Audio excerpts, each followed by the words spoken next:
ವೀಕ್ಷಕರೇ, ನೀವು ನೋಡ್ತಾ ಇದ್ದೀರಾ ಜಿಟಿವಿ ಕನ್ನಡ ನ್ಯೂಸ್. ನಾನು ವಿಜಯಲಕ್ಷ್ಮಿ ಮೆಟಗಾರ್. ರೈಲಿನಿಂದ ಆಯಾ ತಪ್ಪಿ ಬಿದ್ದ ವೃದ್ಧ. ವಿಜಯಪುರದ ನಿವಾಸಿ ಸಿರಾಜ್ ಎಂಬುವರು ಬಾಗಲಕೋಟೆಯಿಂದ ವಿಜಯಪುರಕ್ಕೆ ರಾತ್ರಿ ಸಂಚಾರದ ವೇಳೆ ಚಲಿಸುತ್ತಿರುವ ರೈಲಿನಿಂದ ಆಯಾ ತಪ್ಪಿ ಬಿದ್ದ ಘಟನೆ ನಡೆದಿದೆ. ಸುಮಾರು 60 ವರ್ಷದ ವೃದ್ಧ ಸಿರಾಜ್ ಬಿದ್ದ ರಭಸಕ್ಕೆ ತಮ್ಮ 2 ಕಾಲುಗಳನ್ನು ಕಳೆದುಕೊಂಡಿದ್ದಾರೆ. ಇನ್ನು ಗಾಯಾಳುವನ್ನ ವಿಜಯಪುರದ ಸರ್ಕಾರಿ ಆಸ್ಪತ್ರೆಗೆ ದಾಖಲಿಸಲಾಗಿದೆ. ಏನಾಯಿತು ಇವತ್ತು? ನಾನು ಆಲಿಮಠದಿಂದ ಬರುವಾಗ ನಮ್ಮ ಫ್ರೆಂಡ್ ಅವರು ನಮ್ಮ ಮನೆ ಹತ್ರ ಇರುವಂಥ ಸಿರಾಜರು ಬಿಜಾಪುರಿಗೆ ಸಮೀಪ ಫಸ್ಟ್ ಸಿಗ್ನಲ್ ಇರೋ ಹತ್ರ ಕೋಟೆಗೋಡೆ ಹತ್ರ ಸ್ಮಶಾನ ಇದೆ, ಅಲ್ಲಾಪುರ ಬೇಸ್ ಸಮೀಪ ಟ್ರೈನ್ ಒಮ್ಮೆಲೆ ಒಂದು ಝಟ್ಕ ಹೊಡೆದ ತಕ್ಷಣ ಅವರು ಬಾಗಿಲ ಹತ್ರ ನಿಂತಿದ್ರು. ಇದರಲ್ಲಿ ಅವ್ರು ಬಿದ್ದ ತಕ್ಷಣ ಅವರಿಗೆ ರೈಲ್ವೆದಲ್ಲಿ ಹೋದರು. ಯಾಕೆ ನಾನು ಅವ್ರ ಜೊತೆ ಇದ್ದೆ, ಅವರಿಂದ ಮಾತಾಡ್ಕೊತ ಬರ್ತಾಯಿದ್ವಿ. ಅವ್ರು ಬಾಗಲಕೋಟದಿಂದ ಏರಿದ್ರು, ನಾನು ಆಲಿಮಠದಿಂದ ಏರಿದ್ದೆ. ಸೊ ಹಾಗಾಗಿ ಅಲ್ಲಿ ಸಮೀಪ ನಿಂತಿದ್ರು. ಹಾಗಾಗಿ ಅವರು ಕಾಲು ಜಾರಿ ರೈಲ್ವೆದಿಂದ ಕೆಳಗಡೆ ಬಿದ್ದರು.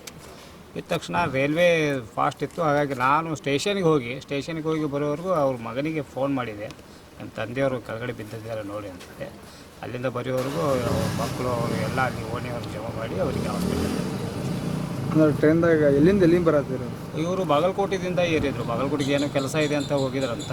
ಸೊ ನಾನು ಆಲಿಮಟ್ಟಿಗೆ ಹೋಗಿದ್ದೆ, ಸಂಬಂಧಿಕರು ಸ್ವಲ್ಪ ಆಲಿಮಟ್ಟಿಗೆ ತೋರಿಸ್ಲಿಕ್ಕೆ ಅಂತೇಳಿ. ಅವ್ರು ನನಗೆ ರೈಲ್ವೆದಲ್ಲಿ ಭೇಟಿ ಆಗೋದು. ಅವರೆಲ್ಲ ಮಾತಾಡ್ಕೊತ ನಿಂತಿದ್ವಿ. ಅವರು ಏನೋ ಅಲ್ಲಿ ಒಂದಕ್ಕೆ ಬಂದಿದ್ರು, ಹಂಗೆ ಯಾಕಂದ್ರೆ ಸಮೀಪ ಬಂತಲ್ಲ. ಸೊ ಹಾಗಾಗಿ ಅವರು ಬಾಗಿಲಿನಲ್ಲಿದ್ದಾಗ ರೈಲ್ವೆ ಒಮ್ಮೆಲೆ ಅಲ್ಲಿ ಸಮೀಪ ಬರಾಗ ಒಂದು ಝಟ್ಕ ಹೊಡಿತು. ಎಲ್ಲರೂ ನಾವು ಇದು ಮಾಡ್ತಾಯಿದ್ವಿ. ಅವರು ಕೆಳಗೆ ಬಿದ್ದಿದ್ರು. ಯಾರೋ ಕೆಳಗೆ ಬಿದ್ದರು ಅಂದ ತಕ್ಷಣ ನೋಡೋವರೆಗೂ ಇವರು ಇರಲಿಲ್ಲ.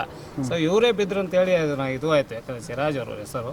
ಸೊ ಹಾಗಾಗಿ ನಾ ಏನು ಮಾಡಿದೆ, ನಮ್ಮವರೇ ಬಿದ್ದಾರೆ ಅಂಥೇಳಿ ಮತ್ತು ಅವರಿಗೆ ಮಗನಿಗೆ ನಾನು ಫೋನ್ ಹಚ್ಚಿದೆ. ನಿಮ್ಮ ತಂದೆಯವರು ಅಲ್ಲೇ, ಅವ್ರ ಮನೆಯೂ ಸಮೀಪ ಇದೆ, ಯಾಕಂದರೆ ಅಲ್ಲೇ ಮಧ್ಯದಲ್ಲಿ ಮನೆ ಇದೆ, ಅದೇ ಓಣಿಯಲ್ಲಿ. ನಿಮ್ಮ ತಂದೆಯವರು ಅಲ್ಲಿ ಕೆಳಗೆ ಬಿದ್ದಾರೆ ಅಂತ ಹೇಳಿದ ತಕ್ಷಣ ಅವರು ನಾನು ಹೋಗಿದ್ದು. ಅಲ್ಲ, ಕೆಳಗೆ ಬಿದ್ದ ಮೇಲೆ ಏನಾಗ್ಯದ? ಏನು ಅವ್ರ ಕಾಲುಗಳು ಇದು ಕೆಳಗಡೆ ಹೋದ್ನಂದ್ರೆ ಅವ್ರು ಕಲಾಸಾಗಿರ ಅಂತ ತಿಳ್ಕೊಂಡಿದ್ದೆ. ಆ್ಯಕ್ಚುಲಿ ಅವ್ರು ಉಳಿದಿದ್ದಾರೆ ಪಾಪ, ಯಾಕಂದ್ರೆ ಅವ್ರ ಕಾಲುಗಳು ಇದು ಆಗಿದೆ. ಇಲ್ಲಿ ಬಂದ ತಕ್ಷಣ ನಾನು ನೋಡಿದಾಗ ಕಾಲು ಹೋಗ್ಯಾವಂತ. ಕಾಲು ಮತ್ತೇನು? 2 ಕಾಲುಗಳು ಡ್ಯಾಮೇಜ್ ಆಗಿದೆ. ಅವ್ರು 2 ಕಾಲು ಕಟ್ ಆಗಿವೆ ಸದ್ಯಕ್ಕೆ. ಭಾಳ ಗಂಭೀರ ಪರಿಸ್ಥಿತಿ. ಬಡವರು ಅಂದ್ರೆ ಚಾಲಕನ ತಪ್ಪು? ಚಾಲಕರು ಯಾಕಂತೇಳಿ ಸಮೀಪ ಬಂದಾಗ ಅವ್ರು ಏನೋ ಒಂದು ಥರ ಒಂದು ಝಟಕ ಹೊಡಿತು ಅಷ್ಟೇ ಗಾಡಿ. ಭಾಳ ಜನರಿಗೆ ಇದು ಆಯಿತು, ಯಾಕಂದರೆ ಇವ್ರು ಕೆಳಗೆ ಬಿದ್ದಿದ್ದು ಅಷ್ಟೇ. ತಮ್ಮ ಹೆಸರು? ನಾನು ದಸ್ತಗೀರ್ ಸಾಲೋಡಿ. ತಾಲೂಕಾ ಮಟ್ಟದ ಪ್ರತಿಭಾ ಕಾರಂಜಿ.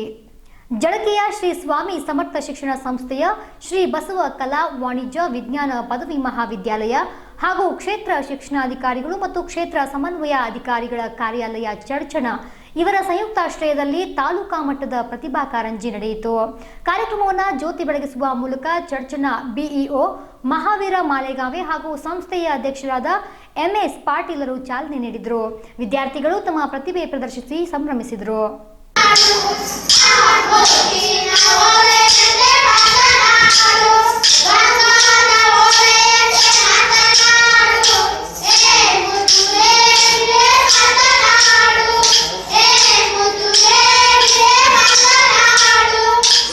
ಶಿಕ್ಷಕರ ದಿನಾಚರಣೆ ಸಂಭ್ರಮ. ಸಿಂದಗಿ ತಾಲೂಕಿನ ಕಕ್ಕಳಮೇಲಿ ಗ್ರಾಮದಲ್ಲಿ ನಡೆದ ಶಿಕ್ಷಕರ ದಿನಾಚರಣೆ ಕಾರ್ಯಕ್ರಮದಲ್ಲಿ ಡಾಕ್ಟರ್ ಸರ್ವಪಲ್ಲಿ ರಾಧಾಕೃಷ್ಣನ್ ಅವರ ಭಾವಚಿತ್ರಕ್ಕೆ ಪೂಜೆ ಸಲ್ಲಿಸಿ ಕಾರ್ಯಕ್ರಮವನ್ನು ಉದ್ಘಾಟಿಸಿದರು.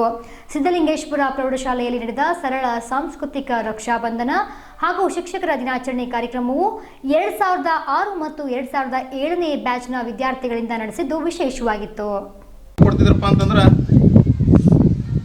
ಮಾಸ್ತರ ರೋಡ್ ಮೇಲೆ ಹೊಂಟನಪ್ಪ ಅಂತಂದ್ರೆ ವಿದ್ಯಾರ್ಥಿಗಳು ಎಲ್ಲರೂ ಅಡಿಗೆ ಮನೆ ಹೋಗ್ತಿದ್ರು.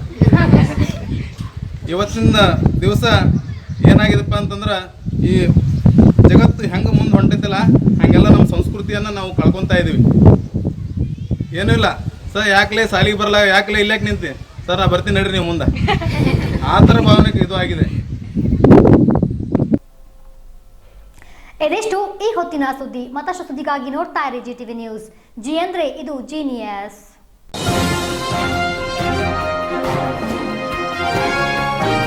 ಇದು ಜಿಟಿವಿ ಕನ್ನಡದ ಕೊಡುಗೆ.